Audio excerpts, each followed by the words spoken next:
pues es verdaderamente una leyenda en el mundo de las negociaciones comerciales internacionales de México, donde ha participado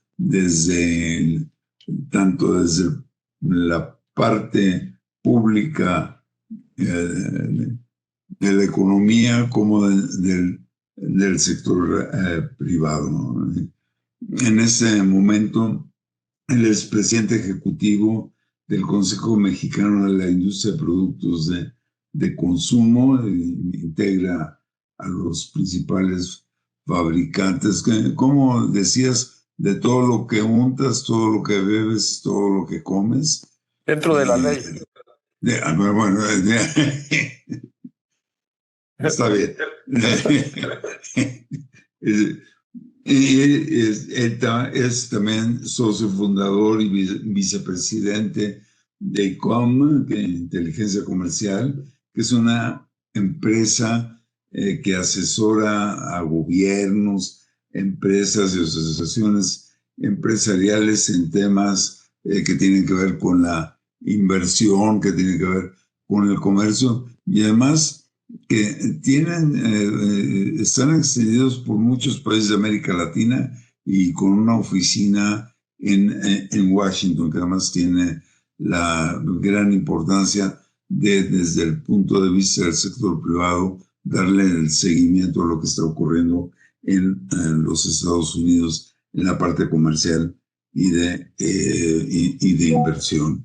Él tiene un doctorado en economía de la Universidad de Yale, tiene una licenciatura en economía del ITAM, el ITAM que le dio el premio al Universo Carrera, la más alta distinción que la Asociación de Exalumnos del ITAM extiende a sus exalumnos. Pero digo, a Jaime yo lo conocí hace ya más años de los que él quiere acordarse. Cada vez que cumple años le mando felicitarlo diciéndole ya te llevo ya porcentualmente menos puntos que el año pasado, pero él ha estado en diversas funciones, ha desempeñado diversos trabajos de gran importancia, ¿no?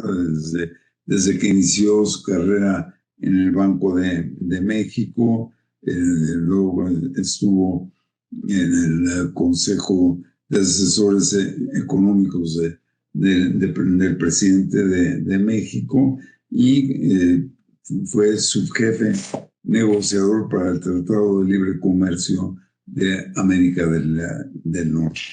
Desde luego fue subsecretario de negociaciones comerciales internacionales y pues llevó la negociación con muchos países, incluyendo con Europa, donde fue luego el embajador ante la Unión Europea, y fue cuando llevamos a cabo la negociación del Tratado de Libre Comercio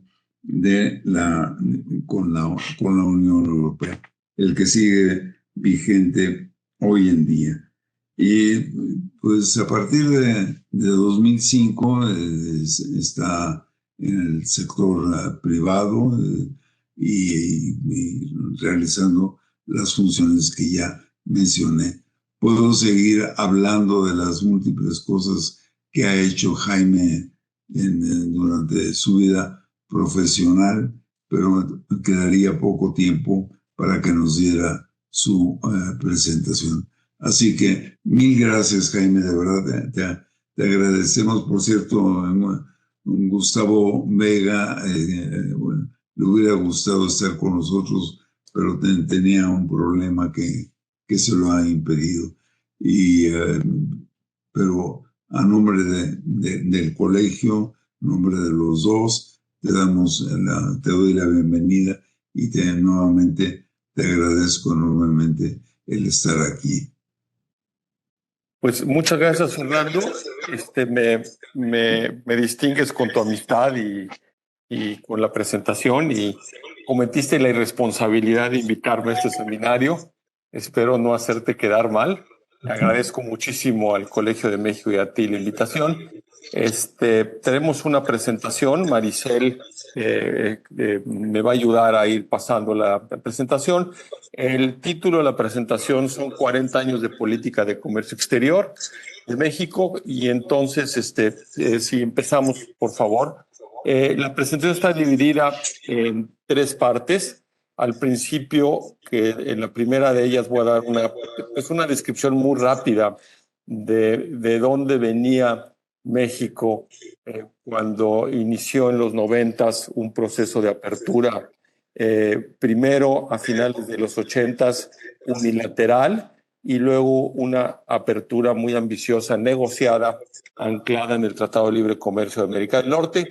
Y luego en el último punto voy a comentar con ustedes dónde está ahora la relación con México, de México con Estados Unidos y Canadá, y algunas experiencias de los primeros 2 años y medio de vigencia del acuerdo entre México, Estados Unidos y Canadá. La siguiente, por favor. Esto lo estaba comentando con Fernando antes de que empezara la plática. Este es un resumen con dos gráficas de la política de comercio exterior de México prácticamente durante los últimos 100 años.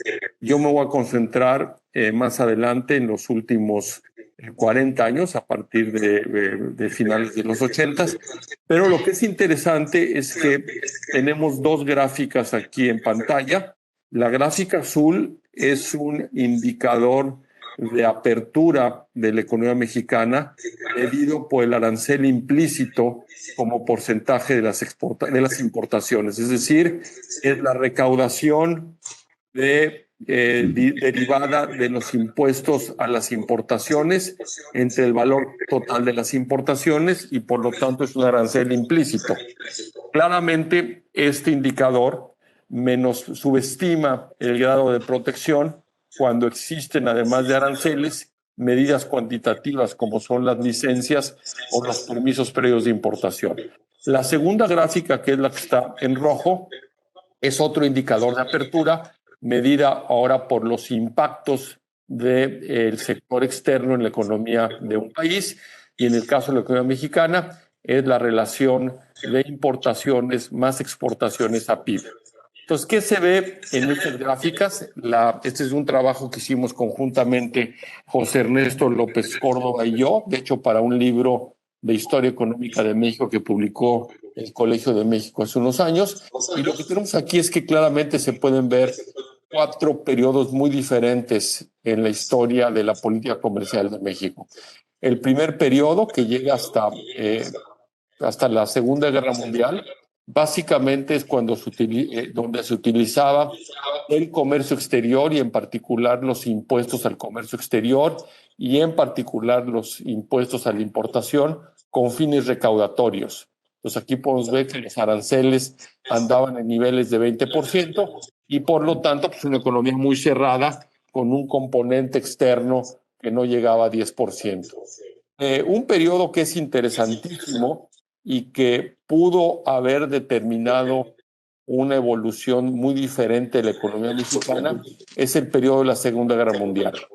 En 1943, en plena guerra, México negoció con Estados Unidos un tratado de libre comercio. No era un tratado de libre comercio, un tratado sectorial que tenía casi el 30% de las importaciones de México consolidadas en aranceles bajos, en aranceles con cero con Estados Unidos, y que era un esfuerzo de integración muy importante en plena guerra. Y eso parecía que podía haber sido un modelo de crecimiento hacia afuera. Eso fue en 1943. En 1945, México es el anfitrión de la conferencia de Chapultepec, que es una conferencia para empezar a diseñar el mundo de la posguerra. Y en esa conferencia es el antecedente de la creación en 1947, en la conferencia de La Habana, el GATT, el Acuerdo General de Aranceles y Comercio, que como ustedes saben es el ancla de la liberalización multilateral. Pues México en ese entonces, a pesar de haber firmado un acuerdo con Estados Unidos, empieza a tener presiones internas proteccionistas, decide en 47 no ser parte del GATT y en 1949 se sale del acuerdo con Estados Unidos y eso marca el inicio de un periodo, como en muchos otros países de América Latina, de un periodo proteccionista anclado en el modelo de sustitución de importaciones, basado en las teorías de Raúl Prebisch en CEPAL, de que no había un escenario positivo para las economías incipientes de América Latina para industrializarse si no tenían medidas proteccionistas. Y lo que pueden ver ustedes aquí es que de 1955 a 1975, pues el arancel implícito sube muchísimo y eso está subestimado, como yo decía hace unos minutos, porque no está medida todos los permisos previos y todas las licencias que había. Y por lo tanto, el componente externo de la economía mexicana se sigue manteniendo en niveles muy bajos y la economía mexicana es incapaz de insertarse en la economía mundial. Las cifras que ustedes empiezan a ver de crecimiento en 1980 y 85, eso básicamente es por el crecimiento de las exportaciones de petróleo, pero no por ningún otro sector. Pero es a partir de 1983, donde México, como parte de un proceso de cambio estructural y de reforma económica, inicia un esfuerzo de redefinición del papel del sector público en la economía y sobre todo un proceso de apertura comercial. En 1979, en pleno boom petrolero, se dio de vuelta la discusión si México debería entrar o no al GATT y desafortunadamente, y Fernando fue parte de esa discusión, aunque le tocó estar en el lado perdedor, porque se argumentó que México debería de entrar al GATT, en 79 se decidió no entrar. Esa discusión se retoma en los 80s y finalmente México en 1986 entra al GATT y usa la política comercial como un instrumento complementario para el proceso de estabilización macroeconómica. Se decide abrir relativamente rápido la economía para que los precios externos impongan una disciplina en los precios internos e incluso el proceso de liberación va más allá del compromiso que habíamos tenido en el GATT. Es decir, los aranceles internos se bajan por debajo de los niveles consolidados en el GATT. Todo eso con la idea de hacer un proceso de cambio estructural, tanto en la parte macroeconómica como también empezar a cambiar los precios relativos para acabar con el sesgo proteccionista que había castigado a los sectores exportadores de México, empezando por la agricultura.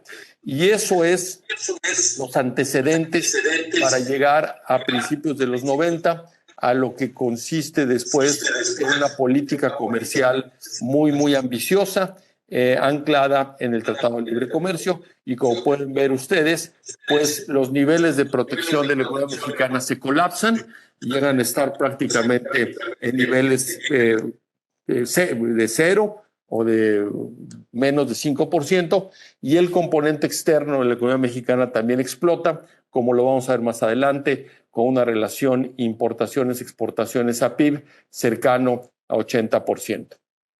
La siguiente, por favor, Maricel. La siguiente, por favor. Bueno, los antecedentes del TLC, de alguna manera ya los mencioné. Había un agotamiento del proceso de sucesión de importaciones.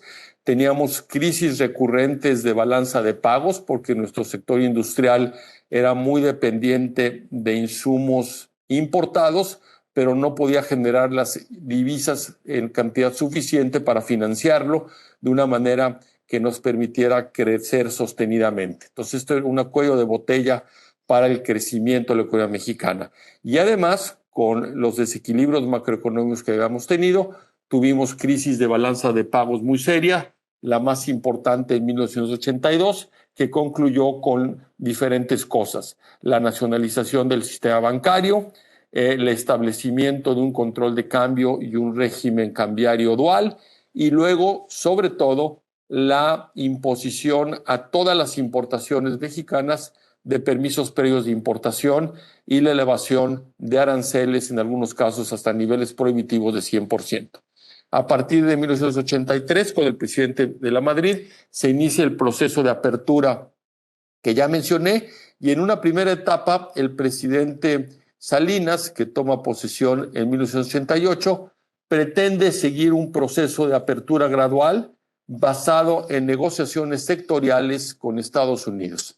Sin embargo, con la caída del muro de Berlín a finales de los 80, México se da cuenta que el mundo está cambiando más rápidamente de lo que pensábamos y se toma una decisión pues muy audaz de hacer una negociación con Estados Unidos y con Canadá. La siguiente, por favor. ¿Cuál fue la motivación principal detrás de la negociación con Estados Unidos y Canadá? Pues fue hacer a México un país más atractivo para la inversión nacional y la inversión extranjera, y hacer a México parte de América del Norte. Seguramente ustedes han oído esta frase supuestamente atribuida al presidente Porfirio Díaz, que decía: pobre México, tan cerca de Estados Unidos, tan lejos de Dios. Pues el TLC trata de darle la vuelta a esto, y en vez de estarnos peleando con la geografía y la historia, se toma la decisión de apalancar en la geografía y la vecindad como una ventaja estratégica, como una ventaja comparativa de cercanía al mercado más grande del mundo. Y entonces se trata de hacer una negociación para hacer a México más atractivo y consolidar el proceso de apertura en un tratado de libre comercio con la economía más grande del mundo. La siguiente. ¿Qué evidencia teníamos? De aquí Fernando se va a acordar muy bien, porque él era uno de los expertos del manejo de las cifras y de la cinta de comercio de Estados Unidos. La cinta de comercio de Estados Unidos nos permitía medir el impacto de las maquiladoras en la economía mexicana, y sobre todo la gran competitividad que tenían las maquiladoras. Las maquiladoras eran un régimen de excepción que se había hecho en México en los 70s y en los 80s para aislar al sector exportador de los sesgos antiexportadores del proteccionismo. El régimen maquilador lo que generó es una ínsula en México donde los exportadores maquiladores podían importar sin aranceles y sin permisos previos todos los productos que quisieran, con la condición de que el producto final fuese reexportado a Estados Unidos. Y lo que se pudo ver en esos 10 o 15 años de experiencia de las maquilas es que había un gran potencial y que el crecimiento de las maquilas había sido realmente espectacular, y eso era un buen indicador de lo que podría ser el resto del país si se extendía el régimen liberal sin restricciones, sin aranceles al resto de la economía. El documento que se presentó al presidente Salinas y al Gabinete Económico para evaluar y justificar la lógica de un tratado de libre comercio estuvo basado en la experiencia de las maquiladoras, y creo que el tiempo pues, le ha dado la razón a ese argumento, porque la competitividad de las maquiladoras se ha extendido al resto del sector exportador mexicano.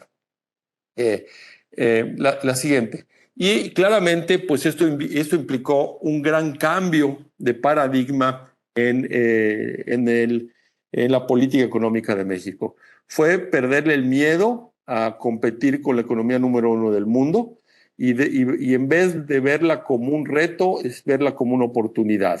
Y por supuesto, aprovechar la condición histórica muy singular de una gran afinidad entre el presidente Salinas y el presidente Bush. De hecho, el presidente Bush fue el que tenía la idea del TLC y se la había planteado al presidente Salinas cuando los dos eran presidentes electos antes de tomar posesión. Y en ese entonces el presidente Salinas el presidente electo Salinas le dijo a Bush que México no estaba listo para una negociación de un TLC, y un año después de la caída del muro de Berlín, el presidente Salinas cambió de opinión y le tomó la palabra al presidente Bush y le propuso que se iniciara una negociación.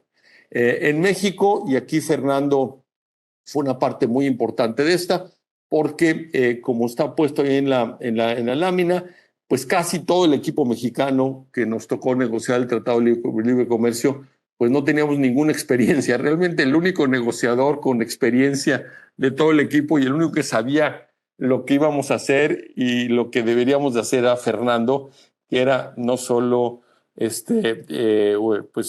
decano de los negociadores, era el único experto entre todo el equipo y nos tuvo que tener mucha paciencia todos los demás para ir enseñándonos e llevándonos de la mano. Pero lo que en el sector privado mexicano había al principio... Aquí sí debo interrumpir. Debo decir que era un equipo negociador estupendo, magnífico equipo negociador. Y efectivamente yo era el decano, pero eso no era más que cuestión de edades. No, sí, que Fernando tiene razón. Creo que el equipo mexicano es un equipo extraordinario. Tuvimos un equipo joven liderado por el secretario Jaime Serra y por Herminio Blanco, que era el jefe de la negociación. Y sí tuvimos un equipo de muchas gentes que ojalá hubieran tenido un seminario como el que Fernando está organizando aquí, porque pues todos los que acabamos negociando tuvimos que hacerlo, el aprendizaje sobre la marcha. Hoy México pues sí ya tiene una tradición negociadora, y esta iniciativa entre el Colegio de México y la Secretaría de Economía es el mejor ejemplo que hay un capital humano acumulado que nos permite ir pasando la estafeta a otras generaciones. Pero cuando se inició la negociación del TLC en 1990, realmente los únicos negociadores que estuvieron en el equipo con nosotros, que tenían cierta experiencia, y corrígeme Fernando, eras tú por supuesto, Alejandro de la Peña, Armando Ortega y yo, José Poblano, y párale de contar, de todo el equipo que acabaron siendo como 150, 160 negociadores, había 4 negociadores que realmente habían tenido alguna experiencia derivado de la negociación infructuosa de 79 de adhesión al GATT y luego de la exitosa de 1986 y de otras negociaciones en Aladi y en otros foros. Pero realmente el equipo mexicano tuvo que aprender sobre la marcha, pero había varias cosas que nos permitieron hacer una negociación exitosa. Primero, que el secretario Serra y Herminio Blanco entendieron muy rápidamente,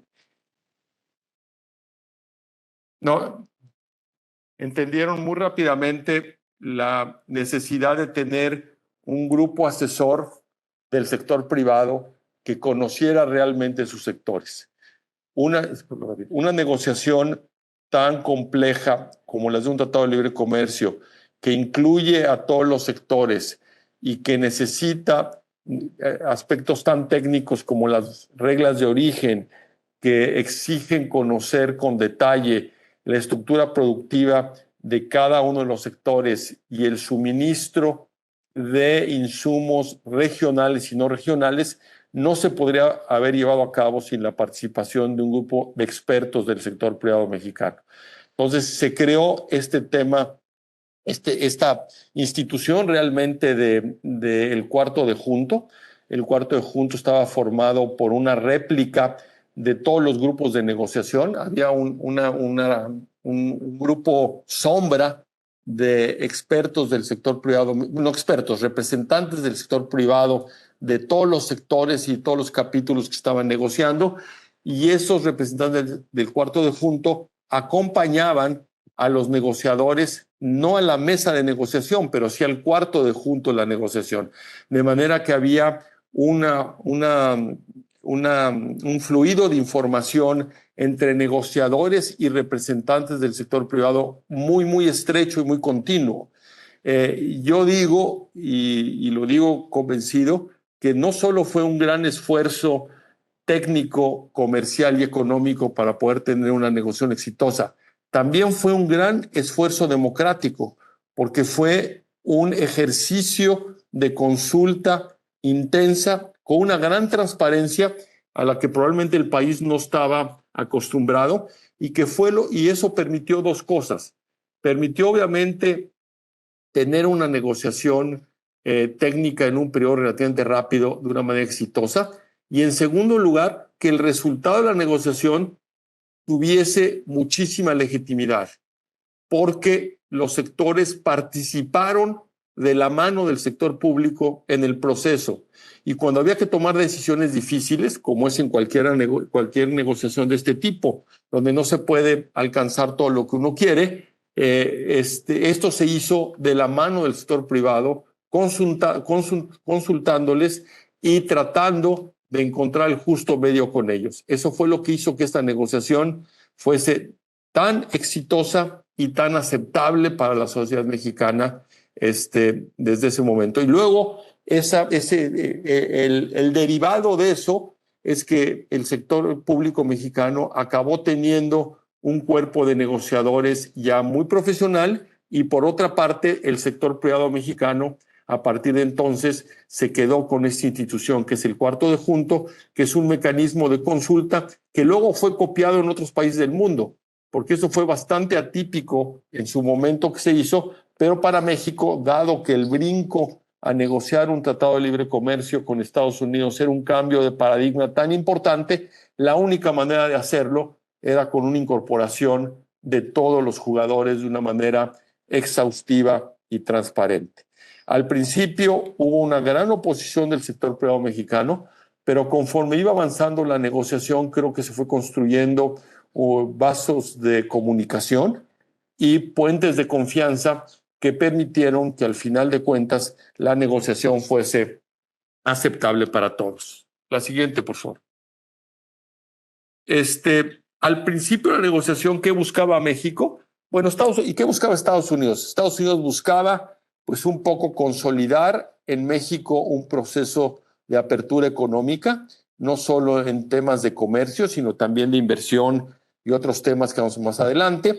Estados Unidos ya era una economía bastante abierta, con aranceles en promedio de 5 o menos por ciento, mientras que México sí tenía aranceles muy elevados, a veces mayores a 20%, y teníamos muchas restricciones cuantitativas. En el caso de Estados Unidos había cuotas en textil, en vestido, en acero, y aranceles pico en los productos que ustedes pueden ver allí: zapatos, escoba, vestido.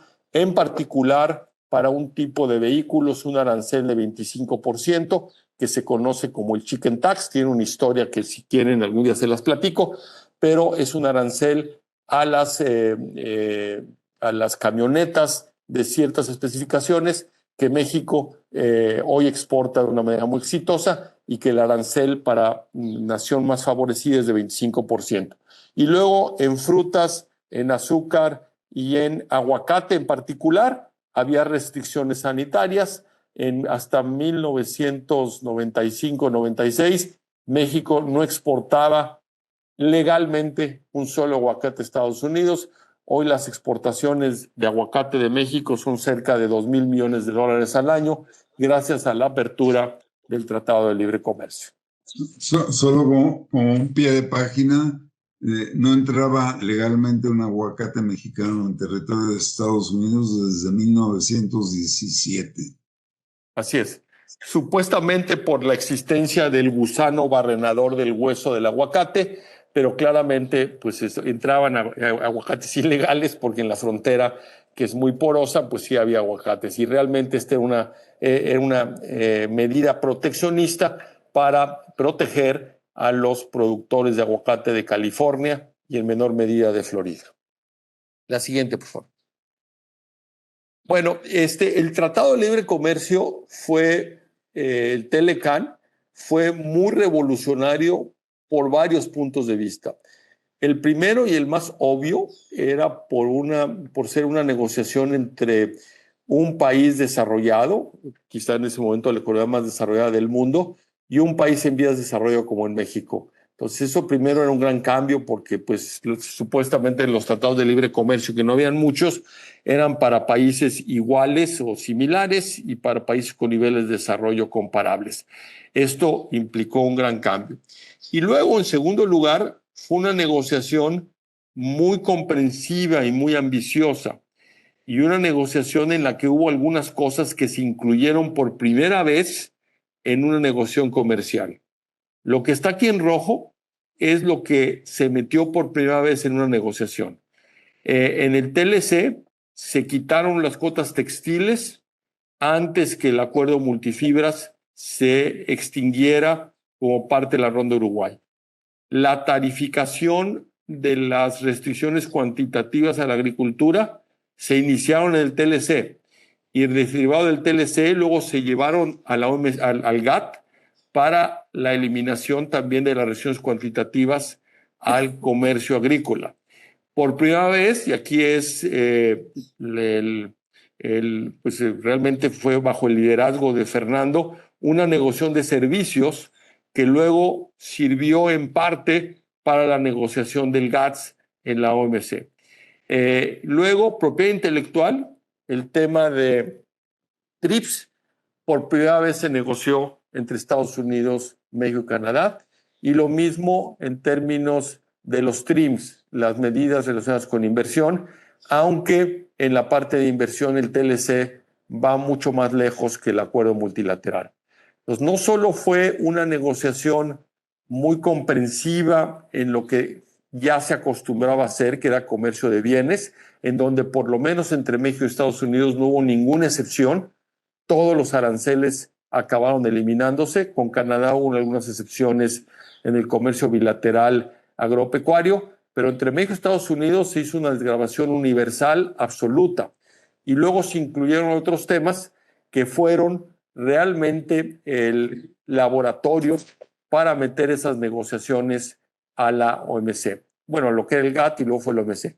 También el mero hecho que Estados Unidos haya negociado con Canadá y Estados Unidos, con Canadá y México, sirvió de acicate para que avanzara la OMC, porque ante el riesgo de que Estados Unidos se fuese por negociaciones bilaterales o sectoriales, sirvió para que el resto de los miembros del GATT decidieran acelerar las negociaciones y tener finalmente una conclusión exitosa de la Ronda de Uruguay y la creación de la OMC.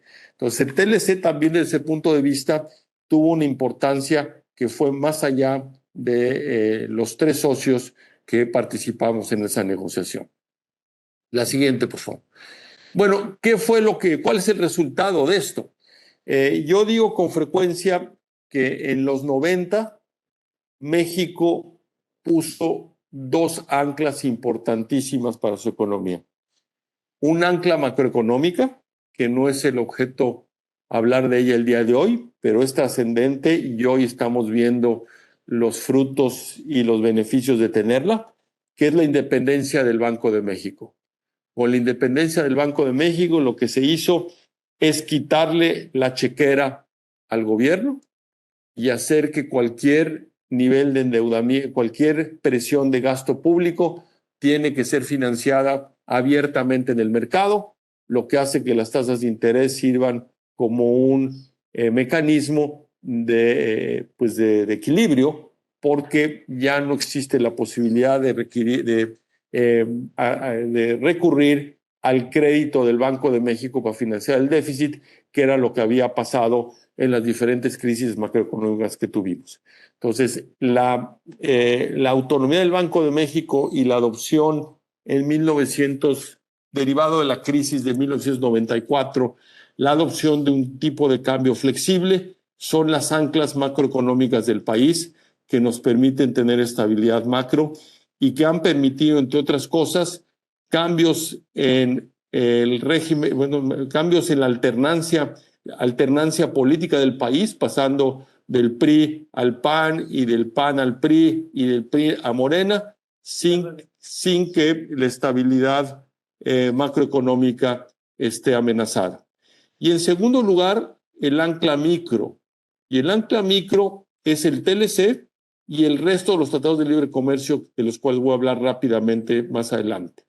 ¿Por qué es el ancla micro? Porque lo que hace el TLC es abrir la economía mexicana, establecer un régimen liberal a la inversión extranjera, un régimen de protección a los derechos de propiedad intelectual y de los inversionistas, un régimen de transparencia en las compras del sector público y tira la llave, porque ese régimen está consolidado en un tratado de libre comercio con el país más importante del mundo, lo que lo hace muy difícil de revertir. Pues el TLC lo que hizo es que por primera vez en la historia moderna de México, México tuviese un instrumento de política económica de largo plazo que extendiera los horizontes de planeación y que no dependiera de la voluntad del presidente o el partido del poder. Y eso le ha dado una gran certidumbre a las actividades económicas en México. Obviamente tenemos nuestros problemitas ahí y no todos los presidentes y no todos los regímenes, no todos los partidos tienen el mismo compromiso y el mismo respeto por estas dos anclas, pero hasta el momento estas dos anclas han resistido y son buena parte de la razón por la que México sigue siendo un entorno muy atractivo para la inversión, con estabilidad de precios y apertura comercial. ¿Cuáles son los resultados de este tratado? Bueno, el primero, y quizás el más obvio una vez que uno lo ve, es que el TLC de América del Norte, y eso es curioso y es paradójico, al principio todo el mundo pensaba que la negociación con Estados Unidos y Canadá nos iba a condenar a nada más hacer negocios con ellos. Y fue todo lo contrario. El TLC nos hizo atractivos para otros países. ¿Por qué? Bueno, primero, y la cosa más evidente, es que México tenía aranceles de nación más favorecida muy elevados. Entonces, a la hora de abrirse con Estados Unidos y con Canadá, las preferencias que México le estaba otorgando a Estados Unidos y Canadá eran muy importantes, lo que implicaba una discriminación a los proveedores de otros países. Entonces, los primeros que se apuntaron fueron algunos países de América Latina, pero de una manera muy importante fue Japón y Europa.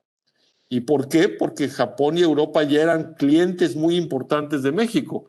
Y entonces el hecho, por ejemplo, de que un auto de Estados Unidos iba a entrar sin arancel a México, mientras que un auto japonés o un auto europeo tenían que pagar aranceles de 25%, pues nos hizo muy atractivo para negociar luego. Y entonces México inició lo que fue realmente una ofensiva negociadora muy intensa. Quizás el acuerdo más importante después del TLC fue el que Fernando negoció con el equipo mexicano, que fue el acuerdo con Europa. Empezamos a platicar. Él era el jefe, Jaime era el jefe negociador, dice que yo lo negocié. Bueno, pero sí, yo nada más le ponía en la foto, pero en fin. La verdad es que fue una cosa pionera porque fue el primer acuerdo transatlántico. Empezamos platicando y recuerdo a Fernando, creo que con 15 países y acabamos el acuerdo con 27. Entonces, hoy buena parte de la integración de la industria automotriz, sobre todo las empresas, las armadoras europeas, es gracias a la combinación de los diferentes tratados de México, porque puedes traer productos a México sin aranceles de Japón, de Europa o del país de EFTA, que también Fernando participó en esa negociación, integrarlos en México y luego tener acceso pues a 52 países sin aranceles. Entonces esto se ha vuelto realmente pues un ancla muy importante para la comunidad de México y con toda franqueza, con el Banco de México también camisas de fuerza para el gobierno, porque tanto la autonomía del Banco de México como la apertura comercial anclada en los TLCs, pues implican disciplinas y implican restricciones muy importantes para la operación del gobierno.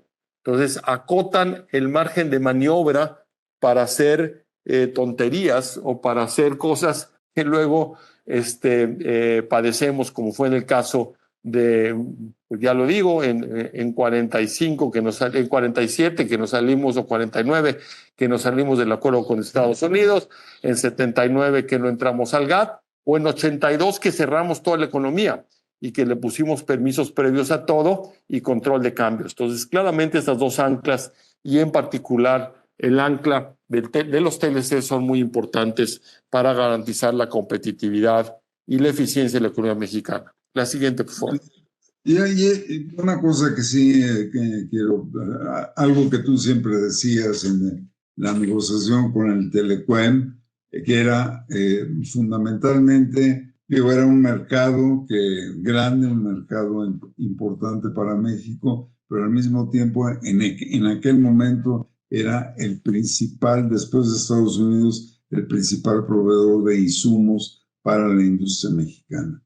Digo, después eso ya fue cambiando un poco, pero la apertura frente a Europa era lo que nos proporcionaba insumos más baratos para poder producir bienes para exportar a otras partes del mundo. Así es. Y también, como lo vamos a ver más adelante, quizás es el momento de decirlo, la interacción entre los diferentes tratados se volvió un mecanismo de protección entre ellos mismos. En 2016, cuando el presidente Trump amenazó con salirse del TLC, uno de los argumentos que se le esgrimió y que fue exitoso para que no saliera es decirle: si ustedes se salen del TLC, Europa va a tener preferencias en el mercado mexicano y va a exportar a México sin arancel, mientras que los estadounidenses van a tener aranceles. Entonces también la interacción de los diferentes tratados se volvió un mecanismo de protección entre ellos, también de México, ¿no? Entonces eso también es un tema interesante.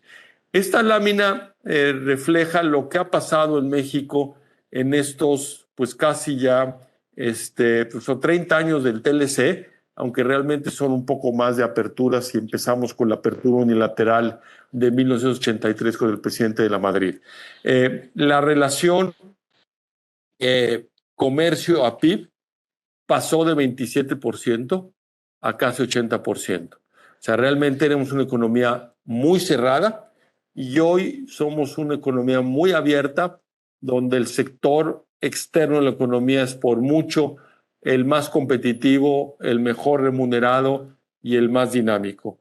Claramente no es suficiente porque hay partes muy importantes del país que están rezagadas, pero el crecimiento de las exportaciones ha sido espectacular. Como pueden ver, ahí está un cuadrito de las exportaciones. Ya exportamos, pues, o sea, el comercio total ya de México es más de $1 billón, y 1 billón definido a la mexicana, 1 millón de millones. Y con América del Norte, pues tenemos 788 mil millones de dólares de comercio. La siguiente, por favor. Otra manera de ver esto es en la gráfica que está en el centro. Lo que podemos ver es la evolución de la participación de México en las importaciones de Estados Unidos. Entonces, antes del TLC teníamos el 6% y ahora esto se ha más que duplicado. Canadá tenía, vean ustedes, Canadá tenía el 18%.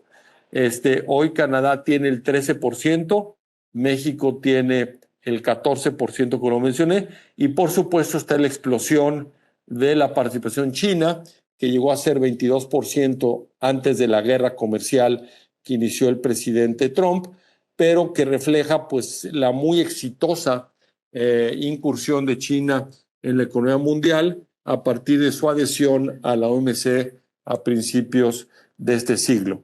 Hoy, como ven, China es el principal proveedor de Estados Unidos con 17%, pero México hoy le está mordiendo ya los talones con el 14%. Obviamente México le exporta a Estados Unidos más que toda América Latina juntos varias veces, y eso es un tema que obviamente pues, está creciendo con las nuevas presiones que está habiendo ahora de relocalización, de las cuales vamos a hablar más adelante. En los 22 años de TLC, el TLC anterior era con toda franqueza un acuerdo que no requería mucho mantenimiento. En primer lugar, porque así fue diseñado. Entonces, no tenía, como vamos a ver más adelante, una fecha de extinción, era un contrato abierto.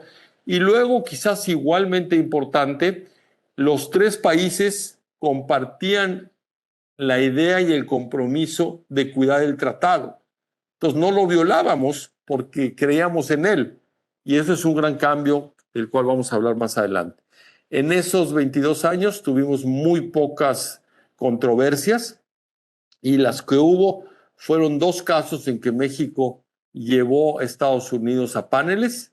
Uno fue, y los dos México ganó, y en los dos México consiguió, sobre todo en el caso de Escoas de Mijo, con más éxito que en el servicio de transportes, que Estados Unidos retirara las medidas que eran incompatibles con el tratado, y entonces el tratado tenía una disciplina intrínseca y todos nos creíamos la disciplina del tratado. La inversión extranjera también explotó en México, y hubo un cambio brutal en la composición de nuestro comercio exterior. Hasta 1982-83, México prácticamente era un mono exportador. Lo único que vendíamos afuera era petróleo y algunos productos agrícolas y minerales. Eso ha cambiado en estos años. El petróleo, dependiendo del precio, pues representa ya menos del 10% y casi el 90% de las exportaciones mexicanas son del sector manufacturero, y en algunas cosas como el sector automotriz somos ya el primer proveedor de Estados Unidos en muchas líneas de esos productos. Entonces, realmente la transformación estructural de la economía mexicana en estos 3 años ha sido muy, muy espectacular. La siguiente. Y bueno, y luego llegamos a lo que nadie imaginó. Nosotros, cuando estábamos negociando el Tratado de Libre Comercio, pues pensábamos que el país que a lo mejor algún día se iba a salir del tratado iba a ser México. O sea, realmente nunca nos imaginamos que la presión y la amenaza de destrucción o de desincorporación del tratado iba a venir por parte de Estados Unidos. Vale la pena decir que la coincidencia de tener al presidente Trump y al presidente López Obrador al mismo tiempo es bastante paradójica, porque los dos en su momento se opusieron al Tratado de Libre Comercio. O sea, Trump se opuso en su campaña y López Obrador se opuso no recientemente, pero sí en su campaña en 2006, en su primera campaña para ser presidente. Entonces es bastante paradójico que llegaron dos presidentes que habían hecho campaña en contra del tratado, en particular Trump, que lo que buscaba era primero que la reforma energética del presidente Peña quedase incorporada. Primero quería salirse del tratado porque seguramente ustedes se acordarán que tenía esta visión muy mercantilista basada en el déficit de cuenta corriente de Estados Unidos, y como Estados Unidos tiene un déficit en cuenta corriente, en particular en cuenta comercial altísimo, decía que todo el mundo le estaba viendo la cara a Estados Unidos sin entender la naturaleza macroeconómica de un desequilibrio en cuenta corriente, y entonces decía que México le estaba viendo la cara y quería salirse. Luego, cuando ya se convenció del costo que implicaba para Estados Unidos salirse, en parte porque los exportadores estadounidenses le pusieron muchísima presión, entonces dijo: vamos a hacer un tratado que no favorezca la inversión en México. Realmente fue una negociación inspirada, por una parte, por incorporar la reforma energética, como decimos allí, pero también con un sesgo muy proteccionista y muy a favor de Estados Unidos. Entonces hubo cambios muy importantes, de los cuales voy a hablar un momento. Entonces fue una negociación para México defensiva, porque para México lo que era importante es que el tratado no desapareciera, y había que estar dispuesto a, pues, negociar algo que permitiera salvar el tratado, pero a diferencia de la negociación de hace 30 años, donde los tres países veían esto como un juego positivo de ganar, ganar, ganar, aquí Trump veía esta negociación como un juego de suma cero. Entonces, lo que yo quiero es quitarle a México competitividad, porque con eso las inversiones no se van a ir a ese país, sino se van a venir a Estados Unidos. Entonces, fue una negociación de una naturaleza muy diferente, que había que hacer pues el esfuerzo de uno, mantener la negociación en curso para que Estados Unidos no se saliera. Dos, aprovechar la oportunidad para actualizar algunas cosas que habían sucedido en estos 20 años y que no estaban en el tratado original, como el comercio electrónico y mejorar el mecanismo de solución de controversias, que tenía algunos problemas para la selección de panelistas, que puedo hablarla más adelante si es del interés de ustedes, pero al mismo tiempo contener las medidas proteccionistas de Estados Unidos, como eran el aumento del valor agregado de la regla de origen automotriz o el hecho de que acabaron quitando la protección que se le daba a los inversionistas en todos los sectores de los tres países. Entonces sí hubo que pues meter cosas adicionales y luego satisfacer las presiones de los sindicatos americanos, poniendo un mecanismo de vigilancia para garantizar que en México se cumple una nueva ley, relativamente una nueva ley laboral, que es una ley que garantiza elecciones abiertas y democráticas en los sindicatos. Entonces fue una negociación de naturaleza muy diferente a la de 30 años antes o 25 años antes, pero que al final de cuentas pudo salvaguardar el tratado y pudo salvaguardar el acceso preferencial de México al mercado de Estados Unidos y Canadá, y que ahora, a la luz de lo que ha pasado recientemente, pues adquiere un valor adicional. La siguiente, por favor. Ya adelanté algunas de estas cosas. Los principales cambios entre el TLC y el TEMEC. El primero es un contenido regional mayor en la industria automotriz. Pasó de 65%, que era el valor agregado regional que se requería en el TLC anterior, a 75%.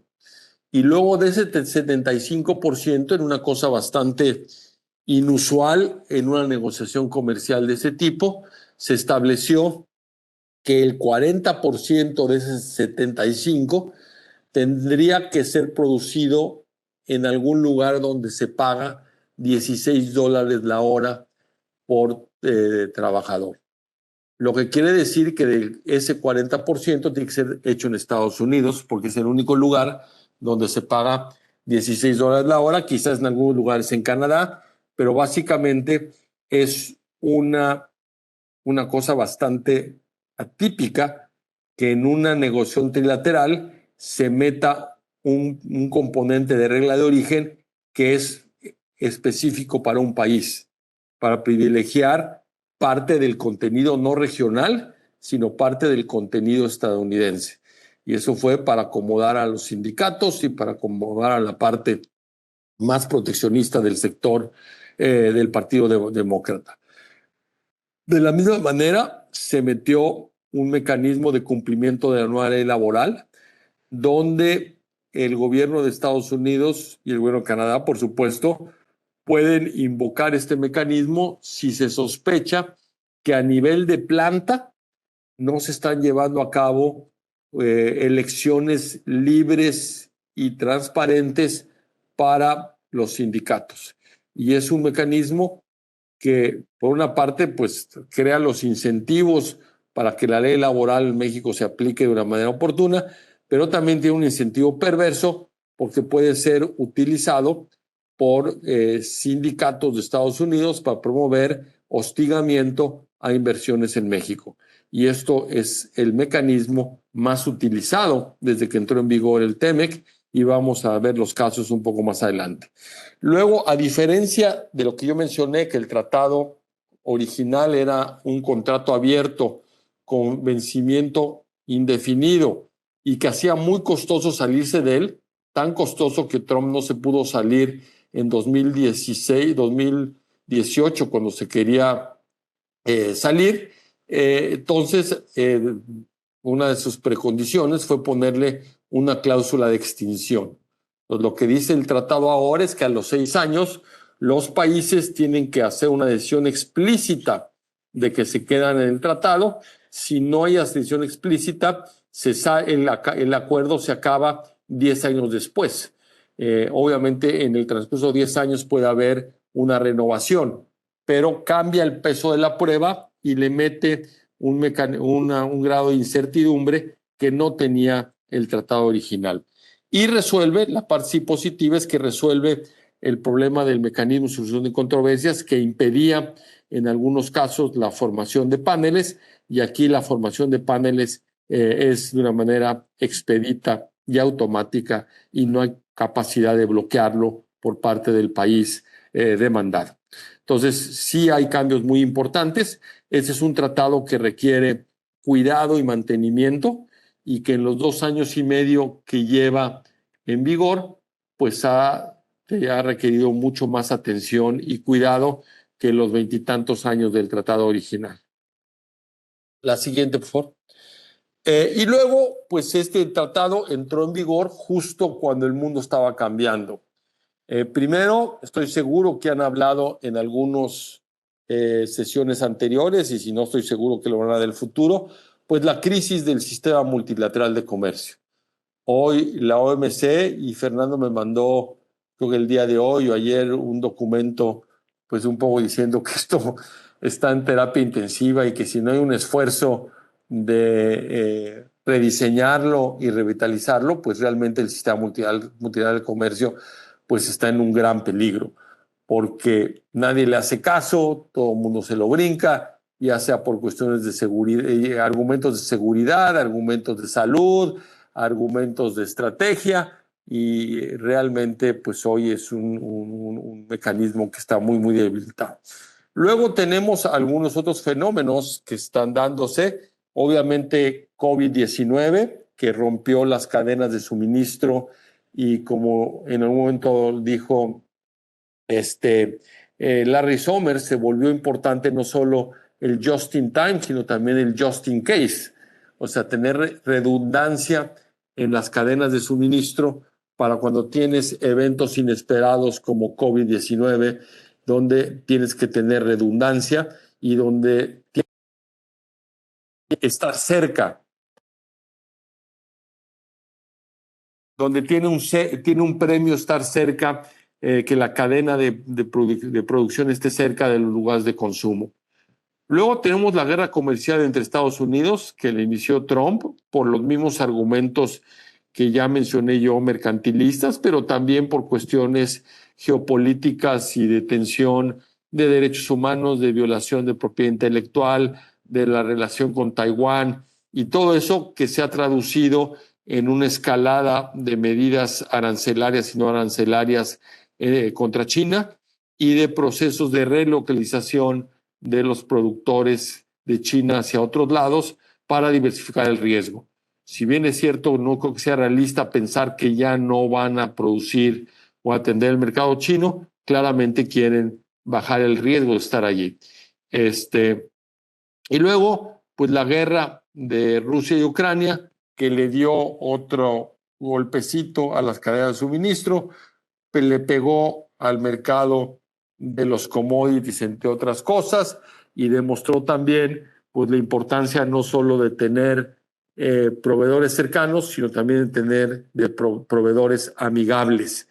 Y eso se ha mantenido, la guerra comercial la ha mantenido el presidente Biden, y eso obviamente ha hecho a México un lugar mucho más atractivo para invertir, dada su cercanía y dada su integración ya de facto y probada en los hechos con el mercado de Estados Unidos y Canadá. La siguiente, por favor. ¿Dónde estamos ahorita a casi 3 años de la entrada en vigor del tratado? Pues como yo decía, este es un tratado que requiere mucho más mantenimiento, también porque es un tratado que tiene administraciones en los 3 países, pero sobre todo en Estados Unidos y sin lugar a dudas en México, que tienen muchas medidas y visiones que van a contracorriente con lo que está establecido en el tratado. Entonces hay una paradoja entre que el presidente López Obrador habla de las bondades de la integración y no pierde en oportunidad su gobierno para decir las ventajas de México, pues está en el TEMEC, con los hechos de que hay pues un número importante de medidas de diferente alcance que son incompatibles con el TEMEC. La más importante es energía. Luego, en el caso de Estados Unidos, una medida que ya se llevó a panel y el panel nos dio la razón a México y a Canadá, del sector más importante de la integración, que es el sector automotriz. Ahorita voy a hablar un poco de esto. Luego, de México, un tema de maíz, que México es el principal importador de maíz de Estados Unidos y también hay medidas que presumiblemente son incompatibles con el TEMEC.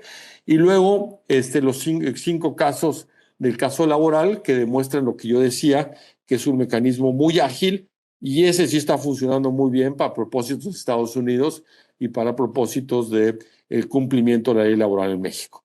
Muy rápidamente, el tema de consultas en energía. La siguiente, por favor. Aquí hay básicamente Estados Unidos y Canadá nos han llevado a consultas porque hay 4 temas que Estados Unidos y Canadá dicen que son violatorias.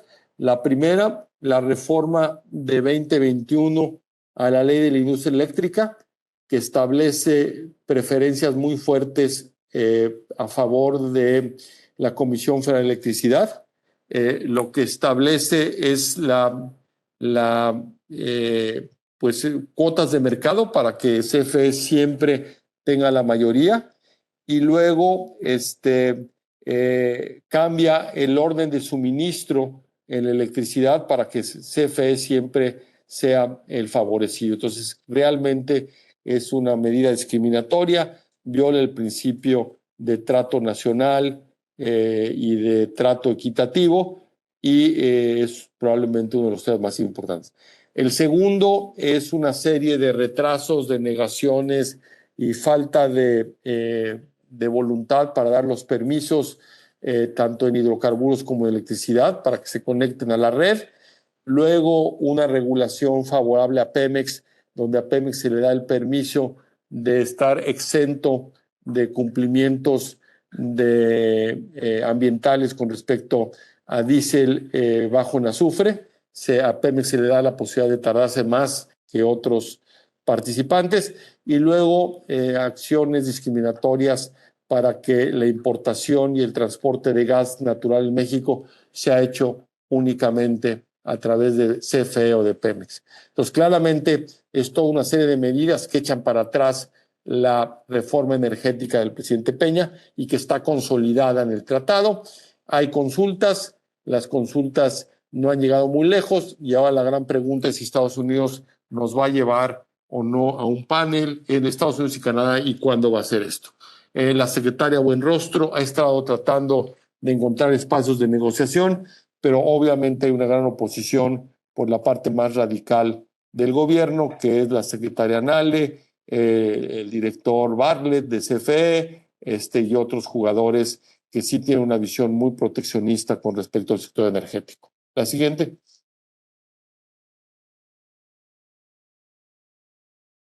El siguiente tema es el donde ya ganamos un panel. Aquí Estados Unidos hizo una interpretación pues muy proteccionista de la regla de origen.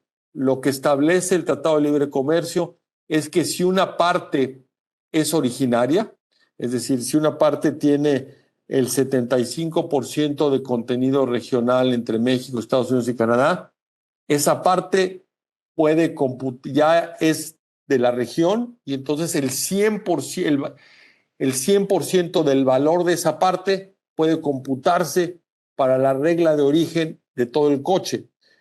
Mientras que Estados Unidos dice, lo único que se puede computar para el valor del coche es el valor de contenido regional que tenga esa parte. Es lo que se llama el roll-up o el redondeo. El panel le dio la razón a México y a Canadá y ahora ya acabó el proceso, el tiempo que Estados Unidos tenía para cumplir y ahora México y Canadá tienen que decidir si le dan más tiempo o pueden empezar a poner represalias a Estados Unidos para inducir su cumplimiento. Esto es algo muy importante porque es el primer panel que gana México, es el primer panel que pierde Estados Unidos y es en el sector más importante del comercio trilateral. Entonces, de lo que está aquí de por medio, pues es en parte la credibilidad y la integridad del tratado. La siguiente, esta es muy reciente, esta tiene que ver con el maíz. De vuelta, hay algunas voces muy proteccionistas en el gobierno mexicano. Esas voces querían prohibir totalmente la importación de semillas y en particular de maíz genéticamente modificado. Cuando Estados Unidos manifestó su oposición, México es el principal importador de granos de Estados Unidos y en particular de maíz, con más de 5,000 millones de dólares. Entonces, se acotó la restricción a que solo se podía prohibir para el uso en alimentación humana, en tortillas y harina para tortillas. Eso de todas maneras es inaceptable para Estados Unidos porque es un precedente de una restricción que no está basada en evidencia científica. Estados Unidos nos pidió consultas hace una semana y ahora lo que estaremos por ver es si en las consultas se puede avanzar o si por lo contrario Estados Unidos también pide un panel de este tema. La siguiente. Y el siguiente punto es nada más un resumen. La siguiente lámina, por favor, Maricel.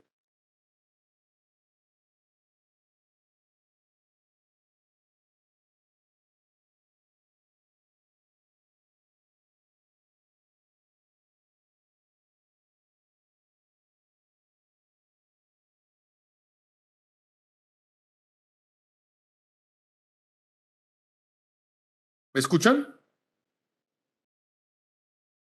Yo creo sí, perfectamente.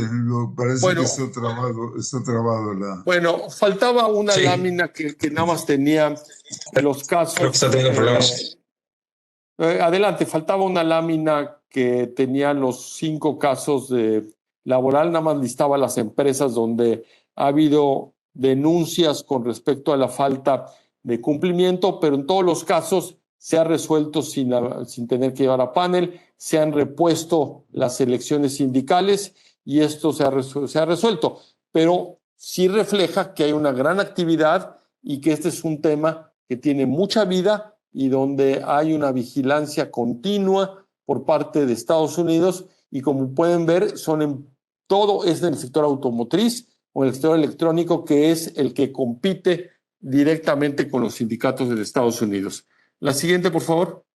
Bueno, parece que Maricel ya no tiene internet y ya estábamos acabando. Las conclusiones son que, ya lo dije yo, los tratados son el ancla micro y la independencia del Banco de México es el ancla macro.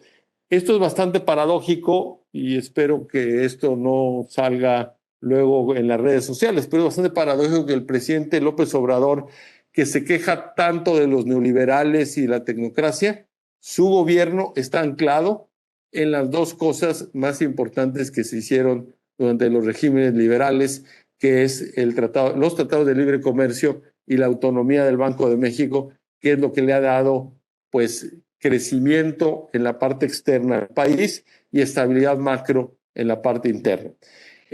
México hoy es una potencia exportadora. Parte de las medallitas que todo el mundo se está arrebatando en México de quién se trajo a Tesla y quién se trajo a BMW se debe al esfuerzo liberal, no neoliberal, sino liberal, que se hizo en México en los 90 para abrir la economía, hacerla más competitiva y darle a todo el mundo oportunidades de hacer negocio en México. Pero como lo dije y con esto concluiría, a diferencia del pasado, hoy los tratados requieren cuidado, requieren atención, porque ni en el gobierno de México ni en el gobierno de Estados Unidos hay el compromiso permanente de cuidarlo y también porque en los tratados mismos, en el tratado mismo, como ya lo vimos, hay ciertas consideraciones y ciertas disciplinas que requieren atención. Y con esto, pues concluiría esta visión a vuelo de pájaro de los últimos 30 años de política comercial en México. Muchas gracias. No. No, muchísimas gracias, Jaime. Qué estupendo visión de todos los 40 años de política comercial. Bueno, fueron más, pero estuvo magnífica el resumen que has hecho y y nos has proporcionado pues todos los elementos fundamentales de lo que ha sido la política de comercio exterior del país durante todos estos años. Jóvenes, preguntas, comentarios, quejas. Si hay quejas son con el embajador de Mateo.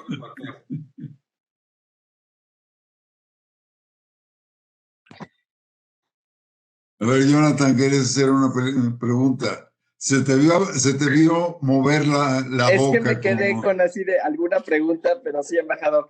Sí, bueno, nada más. Lo que pasa es que, bueno, muchísimas gracias por la ponencia.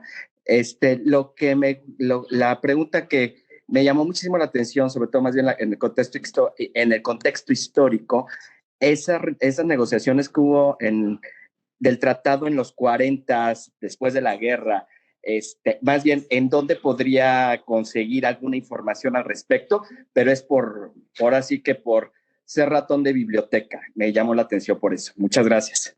Sí, Jonathan, yo no me acordaba de ese tema. Como lo mencioné, Fernando sí lo tenía bastante presente. Nosotros lo incluimos en un artículo que hicimos para un libro de historia económica que hizo el Colegio de México. Y creo tener, pero tendría que checarlo, creo tener el acuerdo de 42, 43. Entonces si es que lo tengo, ahí se puede consultar qué productos entraban y cuál era el alcance del acuerdo. A mí me parece que es uno de los episodios de la historia económica de México más interesantes y más ignorados, porque allí se determinó de una manera muy importante los siguientes 20 años o 30 años de política económica en México. Y la falta de competitividad de la economía mexicana y las crisis de 76 y 82, en parte se sembraron con la decisión de salirse del tratado con Estados Unidos y empezar a cerrar la economía. Entonces, a mí me parece que es un episodio de la historia económica de México fundamental y muy descuidado, porque se incorporó, y yo puedo entender las razones. La moda intelectual en América Latina estaba basada en CEPAL y en Previch, y había este convencimiento de que el mercado internacional no representaba no solo ninguna oportunidad, sino al contrario una amenaza, y que si abríamos la economía nunca íbamos a poder industrializarnos y que había que tener la industria infantil, etcétera. Entonces puedo entender el ambiente intelectual, pero creo que fue una de las decisiones más importantes de política comercial, política económica que se tomaron, porque luego todo el proceso de sustitución de importaciones nos dio a generar pues muchos sectores que luego fueron muy ineficientes. Y entonces yo checo, si es que Gracias. yo tengo el acuerdo, te lo hago llegar a través de Fernando, y si no veo qué bibliografía tengo, pero sí es un tema que requiere atención y difusión, porque ha estado muy desatendido, muy desapercibido. Sobre todo que sería, imagínense que hubiera sido ese tratado combinado con las políticas que generaron el famoso milagro mexicano, creo que el lanzamiento hubiera sido espectacular, ¿no? De una u otra manera. Alguien me decía, mi coautor de este libro, de este artículo, que es José Ernesto López Córdoba, que es un economista muy talentoso, me decía que en esos años, y Fernando seguramente no me dejará mentir o me corregirá, los niveles de desarrollo de México y España eran bastante comparables. Y México y España se abrió. Y entonces ves lo que le pasó a España en términos de crecimiento y lo que le pasó a México. Y creo que en un tema de políticas comparadas salimos bastante mal librados por la decisión de haber cerrado. Sin duda. Definitivo. Muchísimas gracias. Gracias, doctor. Gracias, embajador. Guillermo Malpica, a quien conoces bien, nos está haciendo una pregunta. Primero nos felicita por la organización de esta conferencia, de tu magnífica presentación, y pregunta que qué expectativas hay sobre la revisión del año 6 de vida del TEMEC en el posible contexto político en 2026 en México y Estados Unidos. Pues Guillermo sabe la respuesta mejor que yo, seguramente, porque he estado más cerca de la línea de batalla más recientemente, pero es una pregunta muy importante porque pues hay básicamente tres escenarios. Un escenario que es quizás el que todos quisiéramos es que llegáramos a los 6 años y los tres países inmediatamente dijéramos, nos queremos quedar y cerremos la incertidumbre y se renueve otros 16 años, si no me equivoco, y pateamos el balón para adelante. Ese es un escenario. El otro escenario es que uno o más países digan, no quiero renovarlo, y entonces luego tienes el periodo de creo que 10 años para que se junten los 16, y en esos 10 años pues el país puede cambiar de opinión y decir si me quiero quedar, pero obviamente con una gran incertidumbre. Y luego está el tercer escenario, que se puede empezar a volver cada vez más probable, dado lo que ha pasado en estos primeros 3 años del tratado, que es el incumplimiento o presunto incumplimiento por parte de las partes. Es que lleguemos y se dé una renegociación, porque Estados Unidos nos diga, pues sí, me quiero quedar, pero A, B, C, D, porque lo que ha pasado estos 3 años, pues no estoy contento. Entonces, es una gran pregunta, es un escenario muy diferente a lo que teníamos antes, que nadie ni siquiera hacía esta pregunta porque no estaba en la mente y en la posibilidad de alguien de salirse del tratado, y ahora no solo existe la posibilidad, está escrito y está codificado. Entonces, yo creo que eso, contestando a Guillermo, lo que hace es que hace que los que tenemos interés en el tratado y estamos convencidos de su valía, pues tenemos que cuidarlo y tratar de generar las condiciones para cuando lleguemos a la cláusula de revisión, esta se dé de la manera más suave y automática posible, porque la alternativa es de una incertidumbre muy grande. A ver, Daniel y después Evelyn. Daniel, por favor. Gracias, embajador. Muchas gracias por la presentación, doctor. A mí me quedó la duda sobre cuáles fueron las razones por las cuales los casos laborales no, o sea, se resolvieron en la etapa de revisión, no llegaron al panel. Quizá, no sé si haya sido por los incrementos en el salario mínimo que ha habido en los recientes años, o inclusive la creación de la zona libre de la frontera norte, en donde hubo un incremento doble del salario mínimo. No sé si estos hayan sido parte de las razones por las cuales se resolvieron estos conflictos. Puede que sea el resultado de la resolución de los conflictos, pero lo que tiene que ver, lo que se cuestiona en el mecanismo de acción rápida es la democracia sindical.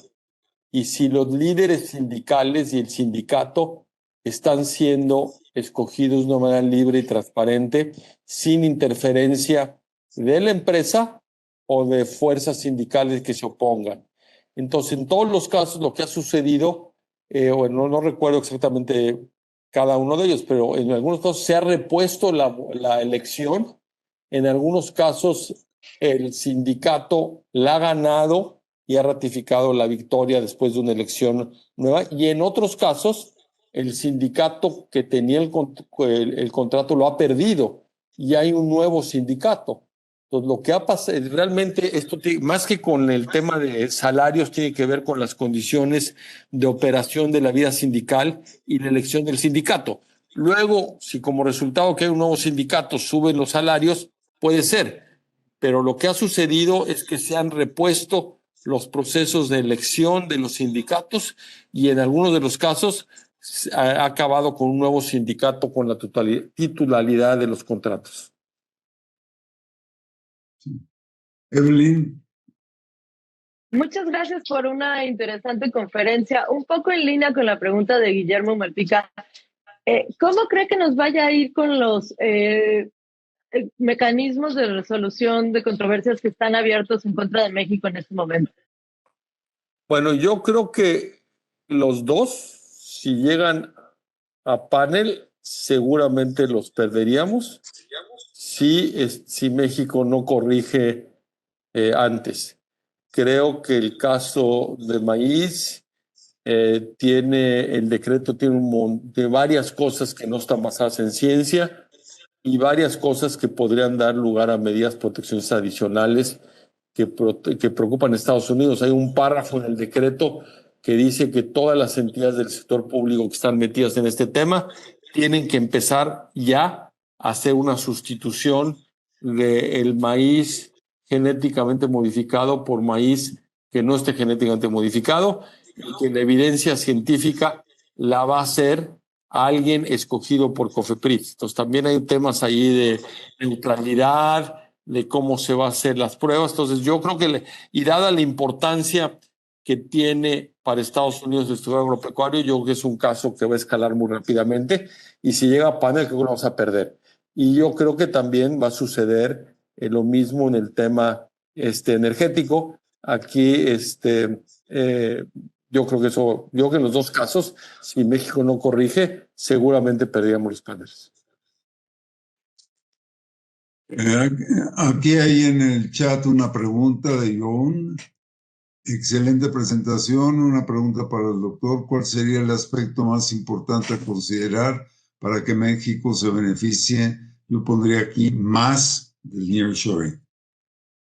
Bueno, creo que ya lo han oído ustedes, ¿no? Pues es toda la agenda que va contra el TLC, o el resto de la agenda inconclusa, empezando por la parte energética. Uno de los grandes cuellos de botella que tenemos el día de hoy es la falta de electricidad en muchas partes del país, empezando por el norte, y eso hace un cuello de botella creciente para las inversiones que queremos atraer. Y no solo porque hay una falta de electricidad, sino también porque hay pues una incertidumbre si se va a cumplir el tema que no se va a cumplir. Entonces creo que el principal obstáculo para aprovechar la oportunidad claramente que existe derivado de estas fuerzas que están induciendo una relocalización de la actividad económica son de naturaleza interna y es la falta de compromiso con una economía abierta, con condiciones de igualdad para todos los inversionistas, de una manera particularmente importante del sector energético, el cumplimiento del Estado de Derecho, que se cumplan las leyes con oportunidad y con imparcialidad, y otros problemas que tiene el país. Yo creo que se va a dar el nearshoring y se va a dar la relocalización. No se va a dar con la fuerza y con el impacto que podría tener si no corregimos estas cosas. Guillermo Guzmán, excelente conferencia. ¿Serán nuevamente los recursos minerales, supongo que son los rare earths, el tantalum, tin, tungsteno, oro y litio, un elemento de riesgo para el futuro del tratado? Yo creo, México creo que no es particularmente rico en estos minerales y los pocos que tenemos, si tratamos de tener medidas proteccionistas y hacer que lo maneje el Estado, pues vamos a tener menos incentivos en esos sectores para que vengan inversiones del exterior. No creo que sea un tema hoy que sea un foco rojo, pero podría convertirse en el futuro. Sí, sin duda. Si no hay ninguna otra pregunta o comentario, Jaime, mil gracias por tu excelente presentación. Gracias, Fernando. Gracias a todos ustedes y pues muchas gracias y espero que tengan una vida muy fructífera como negociadores comerciales en el futuro. Así lo esperamos todos. Por favor, abran sus micrófonos. Vamos a darle un gran aplauso al doctor Sabludowski. Gracias. Muchas gracias. Muchas gracias. Gracias, Fernando. Gracias a ustedes.